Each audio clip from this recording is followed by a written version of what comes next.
Hello and welcome to the On the Hunt podcast. My name is Elijah Winfrey. Joining me is Mr. Bobby Bless. Good afternoon, Bobby. Almost said good morning, my friend. That's that radio DJ coming out on you, man. Yeah. Now Saturday afternoon, baby. you have been on vacation this week, my friend. So how has vacation been treating you? And we'll Man, explain a little bit more here in a second. man, I've been having a ball on vacation. My favorite part of the vacation, other than just hanging with my wife, man, is actually being able to wake up when I want to, not have an alarm buzzing. You know how you don't have an iPhone, but when the iPhone alarm go off, the phone vibrate, the lights blink and shit like that. Like, oh my god, dude, it's like a fire drill every damn morning. So just waking up on my own, going to bed when I'm ready.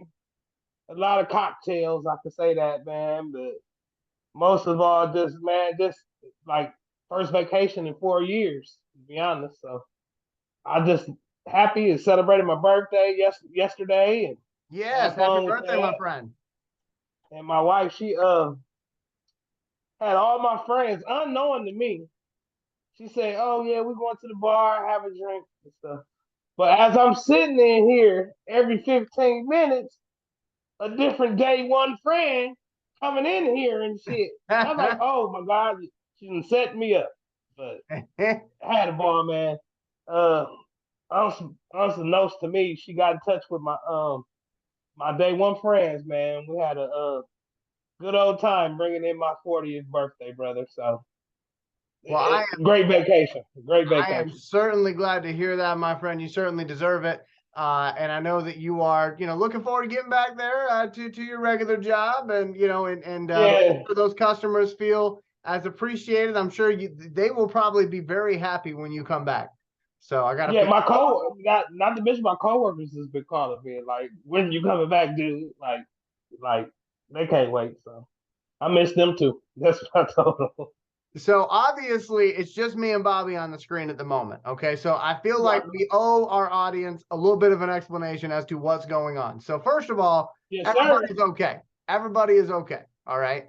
We were gonna record on Tuesday, but then some things happened. We weren't able to do the episode on Tuesday. We had thought about maybe doing it on Thursday, and there's a thing where folks say, God always has a plan. I think this is an example of that, because if we would have done the show on Tuesday, we would have missed out on like 8 different news items that happened in the NFL. And Oh been man, big stuff too. so we're here on this Saturday recording this episode now for you. And Nate might pop in, Reggie might pop in if they get a second. That was their plan. But for the most part, it's going to be me and Bobby Bless taking care of things for you, making sure that we take it through our regular schedule. Now, Yeah, with that, we can let's talk try to. about the contest. We're gonna try our best to do these damn Nate impressions and my guy Reggie impressions. So deal with us, guys. But we own it though. We gonna get it, Elijah. Yes, I certainly feel like we are going to have a fantastic time. So we do need to talk about the contest, and we've been running this contest for a long, long time. The contest is really simple. We are looking for new subscribers. Once we hit 350 subscribers, we are giving away a Apple Series 3 watch, which Bobby Bless is holding up for you right now. And in order for you to win it, what you have to do is you have to get people to subscribe and get them to tell us that you were the one that made them subscribe.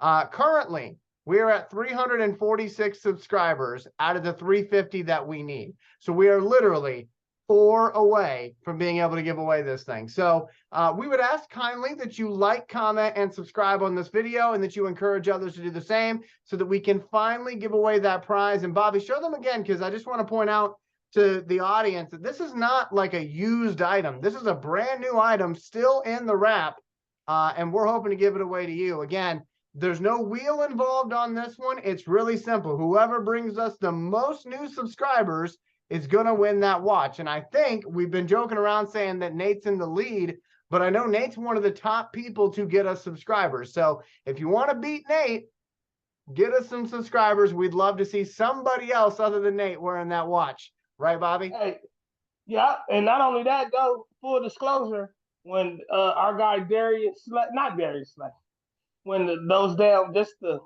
jump into our next topic, when the Bears traded away their picks to the Carolina Panthers, it came to the Apple Watch, man. I was like, Right. okay, I feel like the Black Adam Schefter. If y'all ever see that page on social media, right?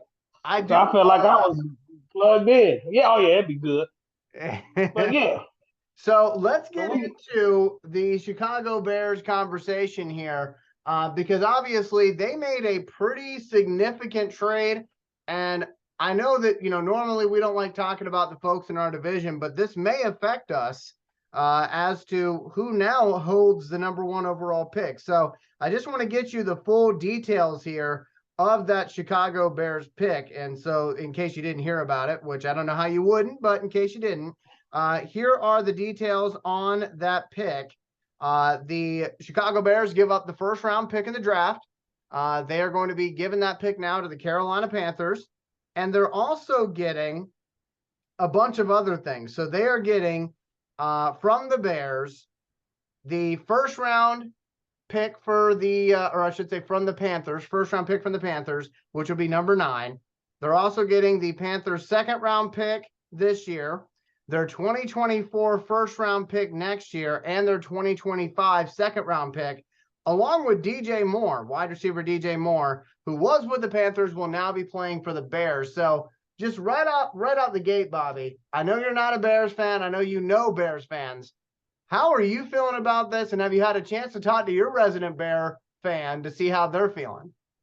seeing I'm on vacation, I haven't talked to my damn boss about the Bears, so I'll probably get his little info on Monday. But to me, the Bears is still trash. But the avoid to sound like too much of a Chicago Bear hater, to be honest, was a good pick. Good trade. Good trade. From me, my Bobby Bless expertise insider, I'm thinking they didn't want to spend the first pick on Carter anymore. You know what I mean? Uh, made that pick tradable. Well, of course they don't need a quarterback. I think anybody other than the pretty much is the a quarterback would have been the next priority. I mean, next pick. So I think they actually did good, especially with the draft capital, man.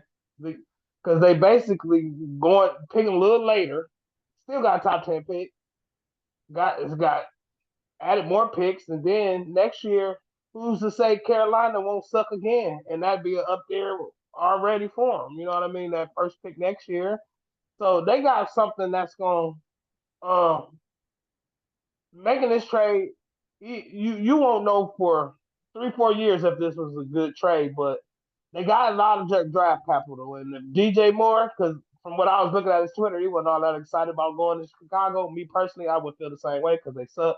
But yeah, but he didn't seem all that excited. So, but I want to see how that works out. But if DJ Moore become a Pro Bowler from them, I think they did damn good in this.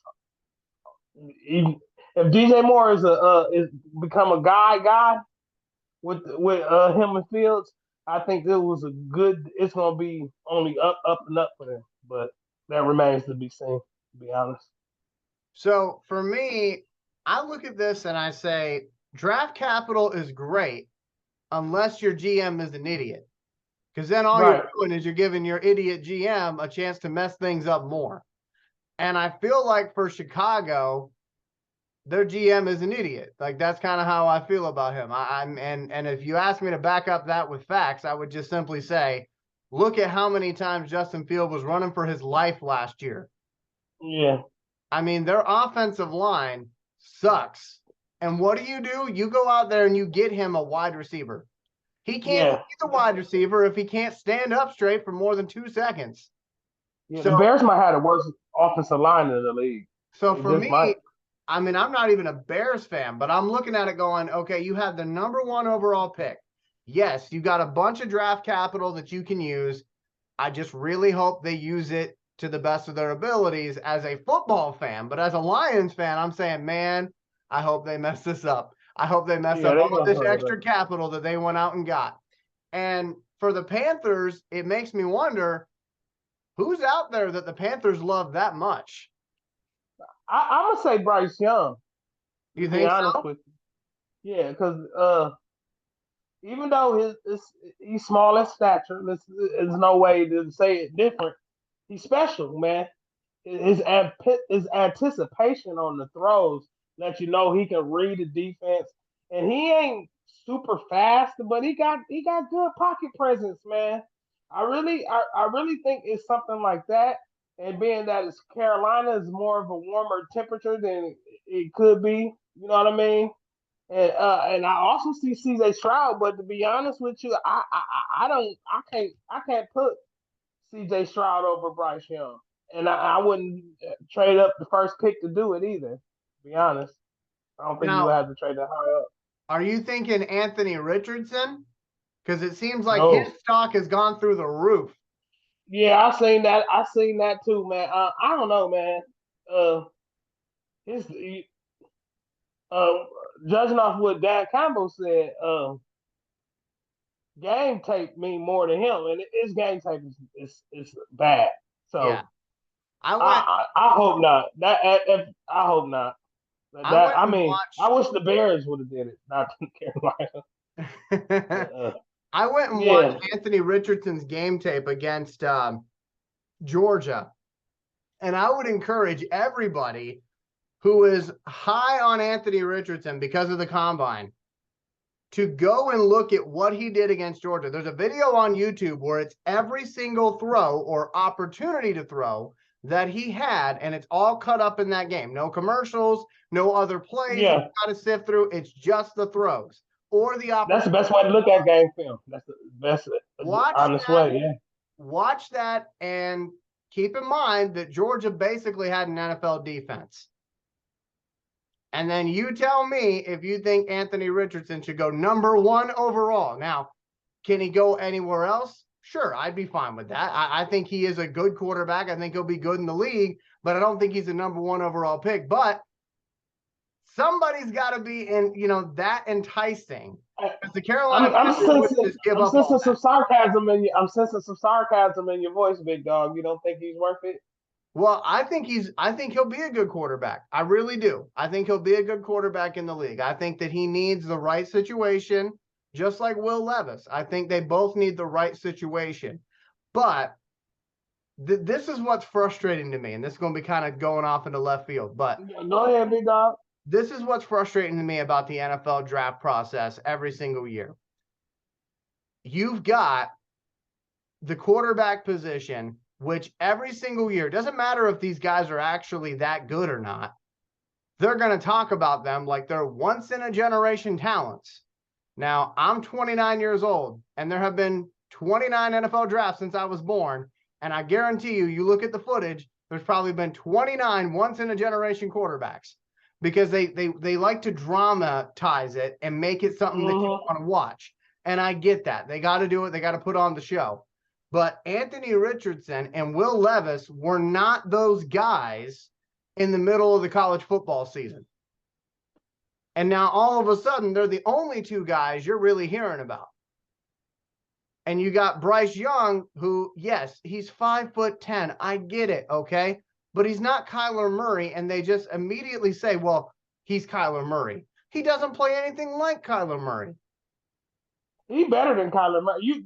I agree. I Yeah, completely yeah, agree. But he they're better like, than oh, Kyler well, Murray. because he's 5'10", just like Yeah, Kyler yeah. Murray, we'll look at Kyler Murray. Okay, but he doesn't play the game like him, though. Yeah. Like, you have to look at how they play the game. Bryce Young doesn't put himself in situations to get hurt. He is basically Mm-hmm. a pocket passer who is extremely intelligent and is extremely able to get out of harm's way and throw the ball down the field. He did it all the time at Alabama. But it's I like know. nobody I has watched respect all for the that. game. But it's like nobody has Yeah. respect for that. So that's why I'm saying Anthony Richardson, I think he'll be a good quarterback in the league. But I have seen his draft stock just go through the roof after the combine. Same thing with Will Levis. And it seems like even though they were the two quarterbacks that you heard hardly anything about during the college season, during the combine, all of a sudden they're getting all this hype. They always do that. They always do that. So that's the Uh, frustrating part for me. But the Panthers would not give up. I have a hard time believing the Panthers would give up all that draft capital and their best wide receiver for nothing. So there's got to be something out there that is enticing them that much. I think I think to be honest, I think they could have got the Richardson kid at 9 if they wanted to. I think so too. So it's either to me personally, it's either Bryce Young or C.J. Stroud because C.J. Stroud did impress at the combine, but uh, especially with how he played against Georgia too, right? Then he played he played damn good game against Georgia, right? But not C.J. Stroud did Yeah. So yeah, that was this year. So yeah, I think that he got that in his cap. But see, my thing is this: Bryce Young seemed like as you just said, a generational talent. But I think, I think, I think his knowledge of the game and being under Nick Saban and all that stuff, and he got, to be honest with you, Alabama putting the quarterbacks in the league, right? So I think he's the guy. You know what I mean? And if he a little guy, you got to make sure you get him some protection. You know what I mean? And Right. Carolina Lions, as us Lions fans know, they wasn't no slouches. They Right. had a pretty damn good line. So, but the thing that makes me not want to push all my chips to the table for Bryce Young is how well C.J. Stroud did at the combine. He was pretty accurate. Yeah. His ball placement was probably the best out of all the quarterbacks there. Bryce Young didn't throw, did he? Did he I, throw? I don't remember because I was actually super Yeah, busy that day. I didn't get a chance to really watch I the don't think actual. he threw because it would have been talked about if he did. I'm gonna just lean on the side that he didn't throw. But Yeah. C.J. Stroud is a bigger quarterback. Oh, that's not C.J. Stroud. He the type you want him to look like. You know what I mean? So, and even with the Richardson kid, he kind of built like Cam was at that time, kind of Right. like. So I could see Carolina doing that too. But like I was telling you earlier, I think you could have got him at 9. So I'm interested to see how it's gonna play out. But if I'm a betting man, I'm a bet on Bryce Young. Well, and see, that's the thing is that scouts and general managers, because let's be honest, once they get in the draft room, it's really not about the scouts, it's about the GM. Because at that point, the scouts have already given the GM all the information, and all they can do is sit back and say, okay, I really hope this GM takes my opinion and weighs it more than everybody else in the room and gets the guy I've been scouting for the last 6 months. Yeah. So, but I think these GMs are going to do what they did when it was the Lamar Jackson draft, and they are going to outsmart themselves. Because if you remember that draft, Lamar Jackson kept dropping and dropping and dropping. Yeah. And I don't know what the heck was going on with all these scouts, but literally every single team in the league had a chance to draft Lamar Jackson before he got drafted at It 32. was Polian. I still remember now. Remember Polian that used to be the Colts guy? Yeah. He's talking about he should have been a wide receiver and people take what them motherfuckers say to so heart like, dude. And that's going to I be the watched the game. He situation. didn't look like no damn wide receiver or running back to fucking me when he was in college. He looked like a dual threat QB. You Right. know, And that's going to be the situation, I think, for Bryce Young, is there's going to be GMs who outsmart themselves on this guy. And they're going to say, well, everybody else is not picking him, so therefore I shouldn't, because of the height, because of, blah, blah, blah, whatever fake reasons they give themselves not to draft this kid. And then they're going to turn around and not draft him. And then they're going to lose to him for the next 10 to 15 years. So, exactly. And the thing that Bryce Young does is accuracy, and that's the one you can't teach that. You either got it or you don't. right. And accuracy is also a residue of knowing what the damn coverage is on the defense and all that other stuff. So he brings a lot to the table besides his small form. He got a nice arm for a guy that is that small. He, like they always say, he makes all the throws, that kind of Yeah. stuff. And to be honest, I've seen him move the chain with his legs a lot. Not saying that he's gonna get you 100-yard rushing or 75-yard rushing, but 3rd and 3, he ain't gonna just fucking stand there either. So Yeah. I like him. I like him. So he's smart. He And, know when to run and everything. So and this is I'm the a, most that anybody's heard me talk about Bryce Young. I realize that, but real quick, the reason why is because yeah. I didn't think he'd last to the time that the Lions pick, because I didn't think the Rams were going to be that bad last year either. So that's why, my guy Hendon Hooker was the guy I've been talking about this entire time. I still like Hendon Hooker, but I know he's not going to go in the top 10 because of his injury. So, but for Bryce Young, it seems like Bobby's thinking that Carolina only does this trade if they're trying to get themselves a quarterback. Is that an accurate statement? Yeah. Not only that, because you don't give the shit. You don't get, either the Bears robbed you or it doesn't matter. I'm getting the guy I wanted, right? So Yeah. I'm gonna lean towards the they're targeting the guy they want, or even targeting the two guys they want. So because I'm like, let's just say, okay, we know we want CJ. We know we want Stroud or Bryce Young. By moving to pick, we get the first dibs on either one. Yeah. So you'll be able to have the meetings with them. You'll be able to, you like you said, like they always say, the guy that's with the first pick, they on the clock now. So they just put themselves on the clock basically. Right. So and they not only have they identified the position they want, they identified the guys they want. So it's basically the Bryce Young and CJ Stroud competition, and that was pretty much how it was all year anyway. So you don't think, and I'm just throwing this out there because to be honest with you, I have Yeah, no idea what the Panthers were thinking. To be right. completely honest, I have no real thought on that. But you don't believe that there could be a distinct possibility that the Panthers want to finish building a great defense because they already got a pretty good defense when everybody's healthy, that they don't want to finish what they built by getting Will Anderson at number 1 overall? No, no. Want me to tell you why though? Yes, please Because do. who they just hired as their head coach? Frank Wright. Frank Wright. He want his man. When you got a when your coach is a quarterback, and let's be honest, he had Carson Wentz playing pretty good when he first entered the league. He can identify that position.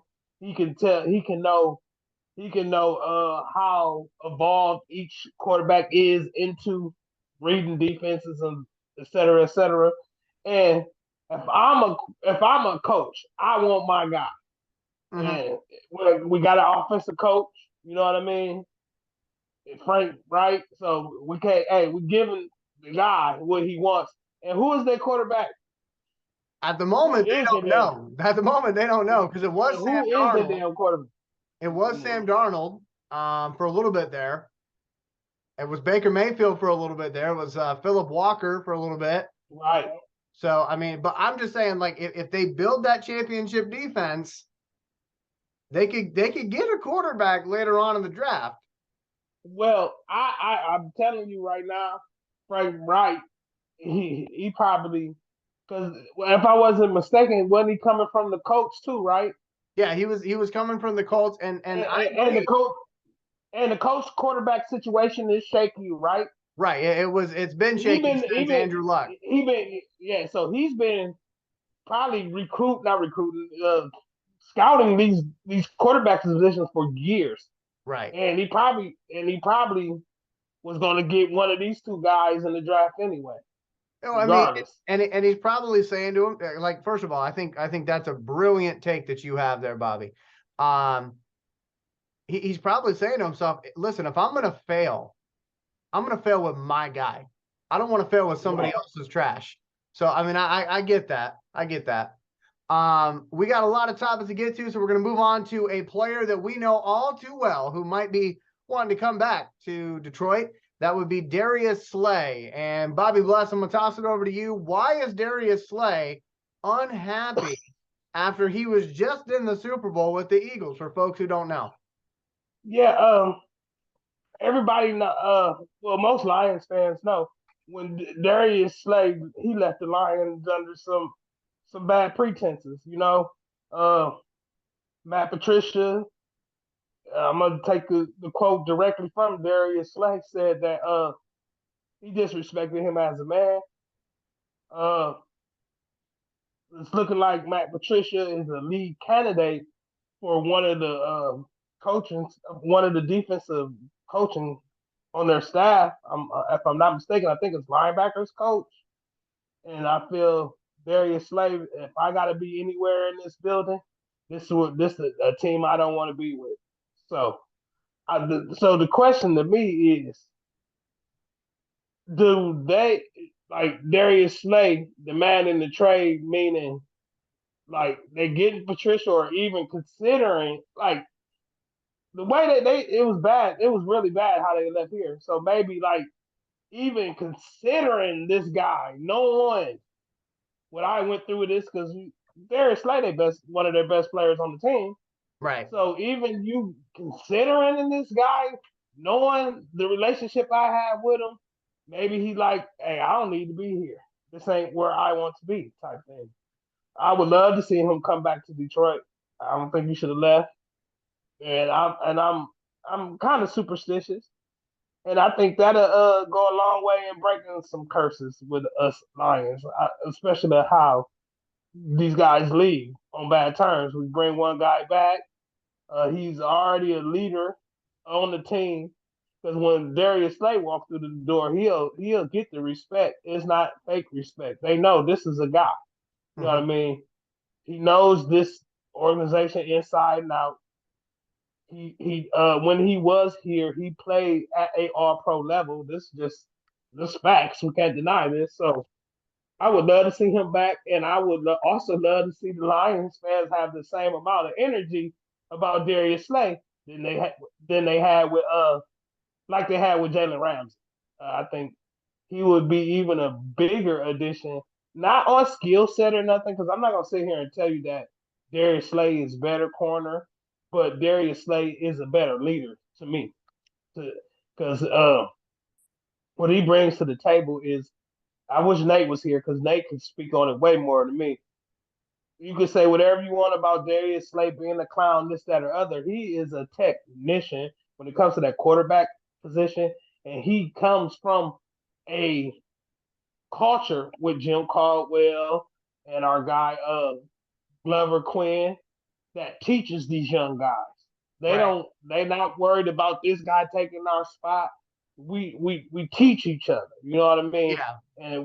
And I think with Tracy Walker being back there and also with Darius Slay back there, I think it'd be a lot of teaching going on, and that'll help with the atmosphere as with coaches that used to be players. We got the leaders out there that's willing to teach. I think it'll go a long way into this kind of culture that we got growing here. And Darius Slay is the type of guy is the type of guy. He is he not he I don't want to say he's confident. He's a confident player, but he also confident to teach you. You know what I mean? Confident in his skills because he want to win. Even when he's like a lot of people fail to realize these guys that come here, they want their money, but they want to win too. And Darius Slay is one of those guys I can know in the locker room that loves football and that's going to want to win and that's going to say the right things and not going to be standoffish. You know what I mean? So he's a kind of a piece of the team that I think that we missing, especially in the back end. So of So that defense. So. so for me, Bobby, I think you hit the nail on the head on something you said, and I'm gonna see if maybe I'm on the same wavelength as you with this. So Okay. with Jalen Ramsey coming in, I feel like, and I don't know Jalen Ramsey, and I don't know Darius Slay, and I want to make that up front. Obviously, that should be obvious to you that I don't know them, but I'm just telling you because of what I'm about to say, because I don't want to ever disrespect somebody. But I feel like with Jalen Ramsey is a champion, okay? And I feel like if he was to come into the building, there is a possibility that he would come in with the attitude of, I'm here to win. I don't care about your feelings. I'm here to win. And sometimes that attitude is fantastic. That's exactly what you need. Kick people in the ass, get them moving in the right direction. Let's win the damn Lombardi. Okay. That makes sense. But sometimes that can actually be detrimental to your franchise because now it's like he don't want to develop a relationship with us. He don't care about us or our families or being our brother. He wants to just be here and win, and that's it. And so you don't really have that morale that is so important to a team with that type of situation. Whereas with Darius Slay, I would imagine Darius Slay would come into this situation, and one of the first things he would probably do is go out to dinner with all of the other people in that room or make plans with those people in that room to get to know them because he wants everybody to be successful. And it's a completely different type of energy. One energy is basically, pardon my French, fuck your feelings. And then the other energy is we're a family. And I just feel like there are two different personalities. And I feel like Ramsey would come in with the I'm only here to win. I could care less whether we hang out outside of this building. I'm here to win. And Slay would come in wanting to actually facilitate a relationship with these young fellas. First, before I go any further, do you get what I'm saying, Bobby? Or do you? Oh yes, I do. Yes, I do, brother. Both results work. One got a little bit, one teaspoon got a little bit of sugar caught on it. The other teaspoon is just raw, nasty robotism, right? So, um, yes, yes, I do agree. But as I feel like I hate to use this term, stick with the devil. We know Slay. You know what I Yeah, mean? yeah. It won't. He won't be building. He'll just be reconnected type thing. And Um, and the other part about that is that he already has one of his better friends in the building in Jeff Okuda.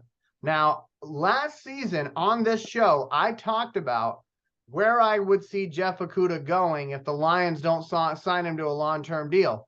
And you can go back and check the tape. What I said was yeah, I could see him going to the Eagles because that's where Darius Slay is. And before right. Darius Slay got the disrespectful boot that he did from our organization, he was rooting hard that the Lions would draft Jeff Okuda. And then things, fell apart with the Lions and Darius Slay, thanks to Matt Patricia, as Bobby would call him, Smelly Belly. And Smelly belly.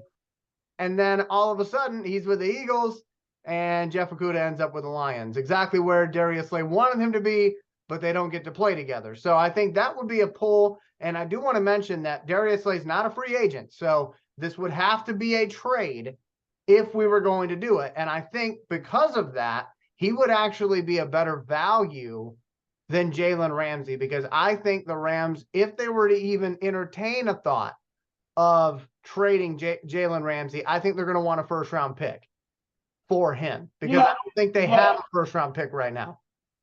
yeah, and also like I know Jalen Ramsey does this too, but Darius Slay he'll have one side of the field taken care of.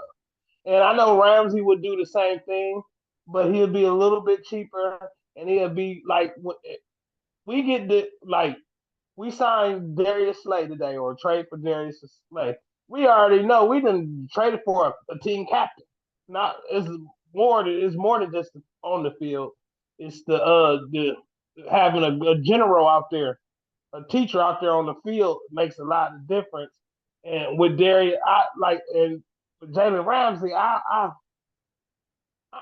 don't know him personally, like you always say, but I don't know, man. I like Slay vibe more than I would like Ramsey. Nothing against Ramsey. Right. And, That's when it I comes always down say to it. that because nowadays players watch podcasts. So I would hate for Jalen Ramsey to watch this and be like, man, that Elijah Winfrey guy's an asshole. He was talking all sorts of shit about me. I don't know him, but it just seems like he's got that champion mentality of I'm here to win. I don't care about anything else. I'm here to win. Like that just, and But that's not necessarily a bad thing. But when you got a young team, right, you also want that family element to it too. And then it comes down to like, Brown Holmes, he a Rams guy. So he Yeah, know more about Ramsey than me and you do. right. So, you So know if what I he did mean? make that move, I wouldn't be upset by it because he knows the Oh guy. no, definitely. No, Yeah, no, definitely. And I'd be more comfortable with rolling the dice with a guy that you already know and that we already seen, and he not coming off an injury or none of that right. kind of stuff. So So as we that'll wrap be up, this Darius Slay topic, I gotta ask, because he would be a player that we would have to trade for, what are you willing to give up for him? a second though. I love me some Slay, but I don't think he worth no second round. Maybe a second and a third, Okay. something like that. Second and third, because our pick is pretty high, so pretty decent. I mean, second and third. So That's about it, though. I would say a fourth or a fifth. And Okay. the reason why I say that is no disrespect to Slay. I think he's definitely worth it. But I don't think we're going to need to do that much in order to get him because the Eagles are one of those teams where they've got great depth at pretty much every position when you really look at Yeah. them. Yeah. So I think they would be okay with that. However, I do want to make a mention of this. As of yesterday, it is being reported by a lot of Patriot websites that Matt Patricia is not going to the Eagles. So watch He this might stay. situation. Watch He this might stay. situation because he did request a trade, and he has not requested a trade since he requested it. Okay, he hasn't pulled that back from the table, so he still wants to be traded. So keep an eye on that situation because now that Matt Patricia's not going there, he might say, okay, we're good. Or he might say what Bobby was saying at the beginning of this conversation, which is the fact that you even entertained it makes me uncomfortable being here. Right. Which I get that. Hey, I I can understand feel that too, man. Shit, that. fuck y'all. If y'all thinking like that, I don't want to be here. Yeah. So let's move on into a topic that you're not going to hear Bobby talk a lot about, and that is because his wife is a Green Bay Packers fan. But I'm going to talk Well, about. I'm gonna say my little spiel quick before I don't want her to come in here and slap me. Okay. But to be honest, I don't think Aaron Rodgers leaving until I see the moment I see him. The moment I see him, I don't even care if you say on the headline he done went to the Jets. I got to see him in the airport, on the plane, flying to New York. Kind of like I don't even want to compare the thing like Saddam Hussein. I don't believe he's gone until he's gone. What the Yeah, hell? I got to be for sure. The dude, he always in the off season getting on his front office. I think he called them and cussed them out. You know what I mean? Yeah. Call, this little worker and stuff. Yeah, this Aaron. Hey, hey, Gudikins, fuck you, and just hang up and that kind of shit like that. So until he gone. But he a difference maker in that NFC North, and he pretty much make or break it. To be honest, but that's how I feel. Okay, so I might be a little bit more longer-winded with this, all right, and I would ask everyone to bear with me. So here's the deal. We're kind of going around the league today, all right? I know some folks who are tuning in are going, when are they going to talk about the Lions? Well, we are talking about the Lions, kind of, in every single one of these things that we're talking about, because Carolina might pick the guy that we wanted now that they're number one. And then you got Darius Slay. Obviously, that's a complete Lions conversation. Aaron Hey, Rodgers, if we I hate to cut you off, Elijah. I got friends to say, Bobby, you would bring up a damn Detroit Lions conversation in a funeral. Like, so it don't matter. It eventually we'll go all around until it'll get back to Detroit Lions somehow. But go ahead, big dog. So Aaron Rodgers not being in the division anymore would obviously be a pretty big deal for us. All right. I think we can all agree that would be a pretty big deal. There'd be a lot of people being very, very happy about that.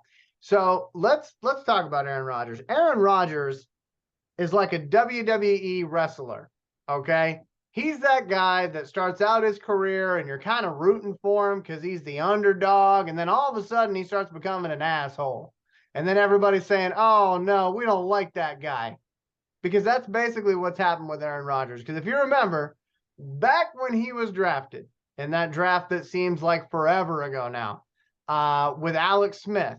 And he had to sit there in the draft room and all the cameras are on him. And oh, poor Aaron, he's not getting drafted by anybody. Nobody likes him. And this is just Oh sad. yeah, and he had to go sit in the Goodell box with him and shit. I Right. remember that. And if you're watching the draft that year with your grandma or your mama, they're like, I just wish I could go give him a big hug because he's crying. That seems like forever ago now. But when he went to Green Bay, he was an underdog. And it was, when is he going to play? And Brett Favre was kind of being an asshole because Brett Favre at the end of every season would be like, I don't know if I'm coming back, only to then come back. And then it was another year waiting for Aaron Rodgers to play or not play. And I remember people being like, well, we feel so bad that Aaron Rodgers was treated so poorly by Brett Favre. And yet, towards the end of his career, what's he doing? He's doing the exact same shit that Brett Favre did. And I know Packers fans are fed up with it because my father's a Packers fan and he's already fed up with it. Aaron Rodgers is doing this will they, won't they crap. And the Packers feel like they're, they're a hostage at this point to this whole ordeal because they got Jordan Love and they might like Jordan Love, but they'd like to see Jordan Love play in more than one game to make that decision. And we live in a completely different time now when it comes to rookie contracts, because when Aaron Rodgers was a rookie, you could afford to let him sit there for a little bit. You didn't have to make a big decision on him immediately. Jordan Love, you got to make a decision on him. And so with Aaron Rodgers, it would appear like he is going to the New York Jets. That's what it would appear like. Now, funny thing is, obviously I work in media. And I saw, I think it was yesterday or the day before, Fox Sports posted something and CBS Sports posted something on their Facebook pages. Both had to do with Aaron Rodgers, okay? Here's what the different posts said. Fox Sports said that the New York Jets were flying out to Green Bay to meet with Aaron Rodgers. Yeah, I seen that. CBS Sports said the New York Jets are flying out to California to meet with Aaron Rodgers. And then on the Rich Eisen show, they said, well, we finally found them. They were in Malibu to meet with Aaron Rodgers. I'm like, where the fuck is Aaron Rodgers? Like this is like Carmen Sandiego. Like, you can't figure out where the hell this guy is. So they should have undisclosed tropical. Yeah. That's what they should have said. Something like that. But you got two news organizations saying the complete different thing about where this team is going to go meet this guy. But anyway, they went and met with him. Green Bay knows about this meeting. They were okay with this meeting. In fact, they okayed this meeting to happen. So that's why I'm saying he's going to the Jets. It's just a matter of time as to whether or not he's actually, what time is he getting there? What's the trade compensation going to look like for Aaron Rodgers? But he's going to the Jets. Now, this is where I put on my tinfoil hat and I start speaking in conspiracies, okay? Brett Favre went to the Jets so that he could then eventually come back and play for the Vikings. I think Aaron Rodgers is going to the Jets. He might play a year or two there. And then he's going to come back and play for the Chicago Bears. Oh, nah. And a city that once hated him. Because remember, every time they played the Bears, he'd be like, I owned your ass. I own the city of Chicago. Now they're all going to love him because he's their guy. What do you think, Bobby Bless? Could you see Aaron Rodgers doing the same thing that Brett Favre did, but going to a different team in our division? Nah, because the Bears fans, they petty. They still would want him. Yeah, they done. But I feel like the Jets would be the best place for him to go as far as being because who the it was Joe Namath and who else the other good quarterback for the Jets? What? Mark Sanchez. Aaron Rodgers? Yeah, see? You feel me? And they ain't won a Super Bowl in 100 years, right? So like 69, right? Yeah, it's been a long time. And And Rodgers give his own press conferences every damn day. Just think about it. You have a room full of people just waiting to hear him talk every fucking day. That's true. I remember last year he put out his damn foot. He put his foot on the camera, talked about his toe and shit. You know, he Yeah. like all that. He like to talk. So going to New York would be perfect for the press. You know what I mean? He like all that spotlight. Yeah, and I think that you make a good point with that. But you know, for me, when I look at the Jets, and again, we don't usually talk about other teams on this show, but I'm going to do it. With the Jets, they fucked up that Mark Sanchez situation. I know that's going years back now, but like Yeah. they screwed that up because Mark Sanchez actually got them to 2 AFC championship games, if I'm not mistaken, back to back. And then Ground and pound. after Ground and that, pound. they didn't do anything with it. And like Bobby and I have talked about this before. I don't know if he'll agree with me on this one or not, but you and I have talked about the fact that you don't need a Patrick Mahomes to win a Super Bowl. You just need someone who's not going to turn No, the ball. hell yeah. Yeah. So if they would have, I don't know, invested in Sanchez, he may have worked out for them, but they didn't do it. And ever since then, and really this has been the Jets' MO forever, they are impatient. They are impatient when it comes to quarterbacks. They got Zach Wilson. I'm not saying Zach Wilson is going to be a great quarterback in this league. That's not what I'm saying. But he played good against us. He played good against us in our defense. But Zach Wilson come from BYU, way out west. Right. You know what I mean? And then you bring him all the big lights of the city and stuff. I don't think that was a good pick for them, honestly. And a lot of people say that the press is what make or break you when it comes to the New York. You know what I mean? So and people think like Rodgers will have a hard time with the press. It'd be the opposite, man. You want a guy that's confident and what like, but if you agree with Rodgers' ass or not, he believes that shit 100% whatever the hell he's saying. And you need that kind of attitude for New York press and stuff. And I just feel like it's, I just feel like it's he want to change the scenery. That's all. You know, sometimes when you know, he's seen all his friends come and go. Because believe it or not, even though people will call Aaron Rodgers arrogant and this, all that, and the other. He done made a lot of guys rich for real, to be Yeah. honest, especially at that receiver position. And Mm-hmm. I, the Jets, they got a lot of young skilled players, man, and it'd be interesting to see Rodgers build them up, like because even with even with the Green Bay Packers, you know, looking like shit at the beginning of the year, them receivers started getting better Yeah. under Aaron Rodgers' tutelage. And the only thing better than getting a veteran like Aaron Rodgers is getting a pretty good rookie on a rookie contract.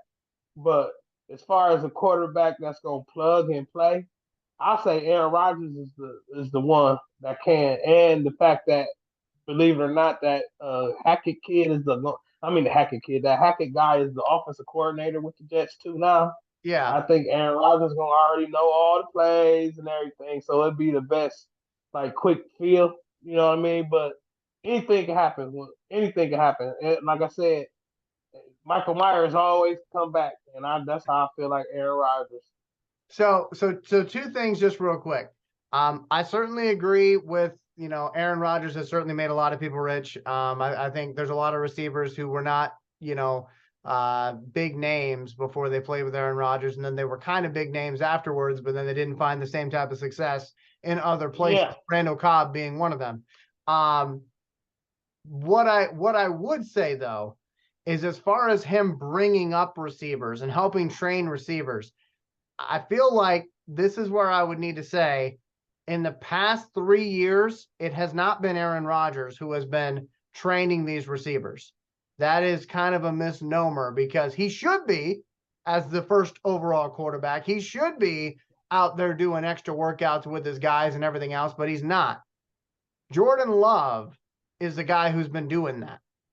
He's the guy that's yeah, been leading the receivers through the meetings, the extra meetings that happen. that Aaron Rodgers used to do but doesn't want to be involved in anymore. And that's part of the reason why when the Green Bay Packers receivers last year were running the wrong route or not where they were supposed to be, Aaron Rodgers would yell at them about how, hey, I gave you this signal or whatever. But those receivers are like, dude, you did it on the fly in the middle of a game. Like, you weren't even telling us about this because you didn't go to the meetings. Jordan Love was the one teaching them stuff. So credit to Jordan Love there. I just want to give him a little bit of love there, even though we are, a Lions podcast. But my question to you, Bobby, as we put the Aaron Rodgers situation away, Jordan Love, how you feeling about this division with Jordan Love, if this is in fact what happens? To be all the way honest with you, my honest opinion, believe it or not, I don't think Jordan Love's worth a damn. I think he ain't shit to be worried about. And the reason and the reason why I feel that way is because if he was anything worth good, they would have been pressed the issue with Rodgers. You know what I mean? I think a lot of times, even though he ain't playing like with when Rodgers was coming in with Favre, right? Even though Rodgers wasn't getting in the game, they knew this motherfucker is the dude. This is the guy. Ain't no question. They kind of pushed Favre ass on. Keep going and go. Rodgers, they still willing to keep Rodgers. And it's only because they not 100% sold on Jordan Love like that. And the fact that if you look at the numbers, I'm gonna do my Reggie impression.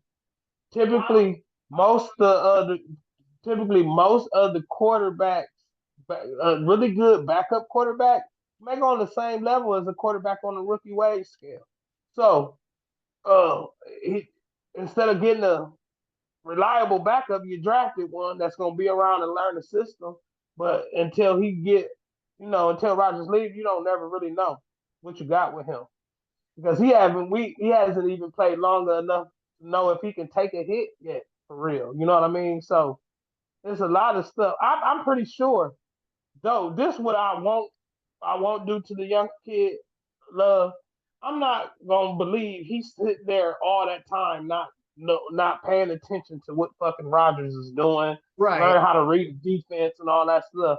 I'm pretty sure he got that down. I with the quarterbacks, you got to see them get hit before you know what you really got. Because some of them motherfuckers get shell shocked for real. Yeah. So my biggest concern on Jordan Love, Jordan Love, is the fact that in college at Utah State, the knock on him at coming out of college is that he had a lot of upside, but that he threw a lot of interceptions because he threw almost as many interceptions as he did touchdowns. And then he comes into the NFL, and last year was a pivotal preseason for him because he played the majority of the snaps in the preseason, and he threw 4 touchdowns and 4 interceptions. So it seems like that problem that he had in college about throwing as many touchdowns as he does interceptions has followed him now into the NFL, which is good for guys like me and Bobby, but bad for folks like Bobby's wife, Brenda. So we'll see. We'll see what happens. But I'm gonna tell you right now, my wife got nothing but support for Jordan Love. She ready for him. Right, and most Packer fans are. They're ready to see it, but then once they see it, they might want their 90-day money back guarantee. I'm just saying. I think he'd be better. Remember Brett Huntley? He was sorry. I think he's gonna be better than him. Well, and one last note on Zach Wilson before we move on to our next topic here. Zach Wilson, when he was coming out of college, a lot of the draft scouts were saying that he has the ability to make things happen off schedule like Aaron Rodgers. So it looks like the Jets got sick of waiting for him to become Aaron Rodgers, and they're just going to go out and get Aaron Rodgers. So that's kind of interesting. I was a Zach Wilson fan, man, because some of them throws he was making was nice at BYU. But and the irony about that too, I thought Zach Wilson was gonna be better than Trey Lance, but Trey Lance had it. I don't even know what he about yet. Right? You know what I mean? Yes, I do. We're gonna move on to Jalen Carter conversation here. Now, Jalen Carter obviously was the everybody kind of presumed that he was going to be the number 1 overall pick in this year's draft. Unfortunately, there was some, things that came out about Jalen Carter at a very weird time for them to come out, right as he was at the combine meeting with teams, saying that he was involved in street racing, which unfortunately took the lives of a Georgia Bulldog staffer and a Georgia Bulldog player. And I want to make sure that I'm very clear here. There's no insinuation that Jalen Carter wrecked the other car and caused them to die. That's not what I'm saying, but they're saying that they were both racing each other when the one car hit the curb, then went off and unfortunately took the lives of 2 people. For Jalen Carter, though, this is a big deal because even though it is a misdemeanor in the state of Georgia, teams are now questioning, is this an example of bad behavior that's going to continue, or is this a one-time thing where he made a stupid decision because he's a young fella? So, Bobby, I'm curious your thoughts on Jalen Carter as a football player and your thoughts on him as a fit for the Lions. Man, it's kind of hard to play that line, man, because I respect giving the youngster a second chance, and I love the fact that he got I hate to say a learning experience so big at a young age. He has a chance to have a better life, to be honest, man. Because to be honest, we all have did immature things, stuff, but maybe not to where one of our friends had died. But shoot, it could happen. One thing happened to another. But you also don't want to.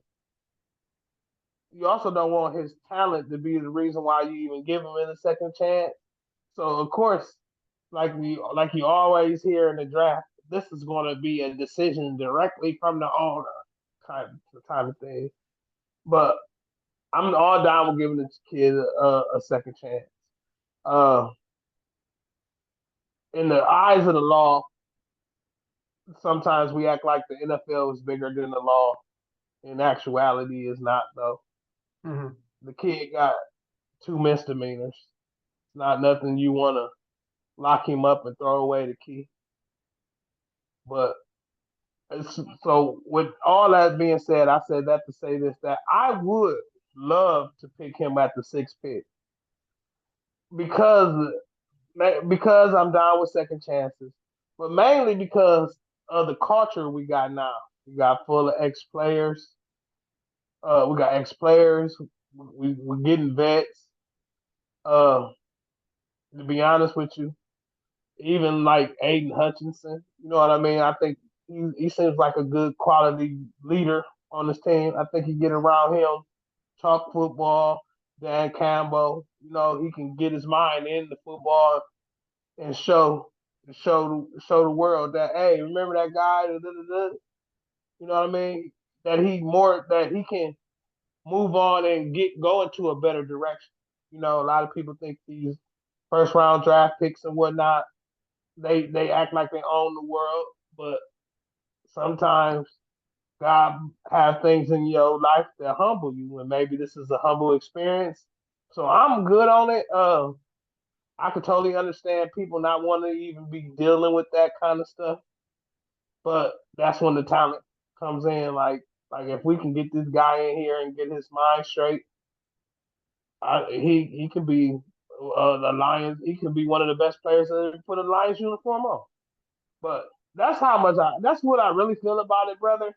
Because I could I hate to want to give a brother a chance because he's good at football. It's just I don't know how I feel about like if he wasn't good at football, would I even care about the dude type thing? So I don't want to sit here and just because he played football, we should feel it's a guy that we should feel like we don't want around because he made a mistake. You know what I mean? I don't want to turn my nose up like he's like I don't know, brother. I'm kind of lost, but I wouldn't mind having him on the team. It'd be a good story for me. But a lot of people wouldn't feel that way. I know a lot of people that don't feel that way, to be honest. But how about you, brother? So let me take us in a couple of different directions here. So first of all, Jalen Carter was not going to be there at pick number 6 prior to this incident. Let's put that fact out there right now. There was no way in hell he was going to be there at number 6 when we went to go pick. And it's probably the main reason why the Bears traded there in one pick. It probably was. It very well could have been. It very well could have been. So that's the first thing that Lions fans need to understand, that this type of talent would not have been there had this incident not happened. Okay. Second thing, and I should put a disclaimer on this. I am a Georgia Tech Yellow Jackets fan. You will never hear me say anything good about the Georgia Bulldogs because I don't like them. I'm a Georgia Tech fan. However, I say this not as a Georgia Tech fan, just as a observer of a situation. It is concerning to me how many Georgia Bulldog players have gotten themselves in trouble since leaving the facility at Athens. Because Jalen Carter is not the only one to get in trouble. Stetson Bennett got arrested shortly after the national championship game for public drunkenness. And there were other players as well who have gotten themselves in a little bit of legal issues. So that concerns me because, and let me just put all cards on the table here, we know that Division I college football is big money for these universities. And we know that when you're playing for those universities, if you make a mistake, there's a good opportunity that folks are going to look the other way because they know that they need you there on Saturdays to play for the home team. And it ain't just Georgia. A lot of teams do that in Division I college football. But what concerns me about it is you've got other players who are having issues since leaving Kirby Smart and the Georgia Bulldogs. And you've got staffers who are involved on this. And I don't want to speak ill of the dead, but it does raise the question, why was a staffer hanging out with him? Yeah. At 2:30 in the morning? Like, again, I don't want to speak ill of the dead because I don't know that woman. But that does raise questions to me. It's like, okay. And then as it was coming out, we were told that Jalen Carter got another speeding ticket earlier in the season, but that wasn't talked about. So it's like, okay, this guy likes to speed everywhere he goes. So do 99.9% of Americans trying to get to work. I get it. But if you're going to draft him, you're going to need to make sure that you have things in place for him to make sure that this was a mistake and it does not become a habit. Because the NFL will not be able to suspend him for something that he did prior to signing an NFL contract, which I know is some people's concern is, okay, we draft this guy, then the NFL suspends him for 8 games and we don't see him until year 2. That's not going to happen because they cannot do it to him for something that happened before his NFL contract. However, if he gets in one lick of trouble after becoming a Detroit Lion, they will use what happened in college to display a pattern of behavior. So that is something that Lions fans need to consider. Do we have the infrastructure to make sure that Jalen Carter looks at this as, one, a huge learning experience because he could have lost his own life, and 2, a mistake and not a habit? Now, to me, I would team him up with Aiden Hutchinson. On and off the field, they are to be best friends. That's what I would tell him, is that they are to be best friends. Because Aiden Hutchinson, I didn't hear a damn thing wrong with that kid. And that's when he was at Michigan, and that's when he was with the Lions last season. I didn't hear one negative thing about Aiden Hutchinson off the field. I don't know if Bobby did, but I know I didn't. So for me, I'm saying team him up with that guy because he understands the pressure of being a top 10 pick because he was the number 2 pick last year.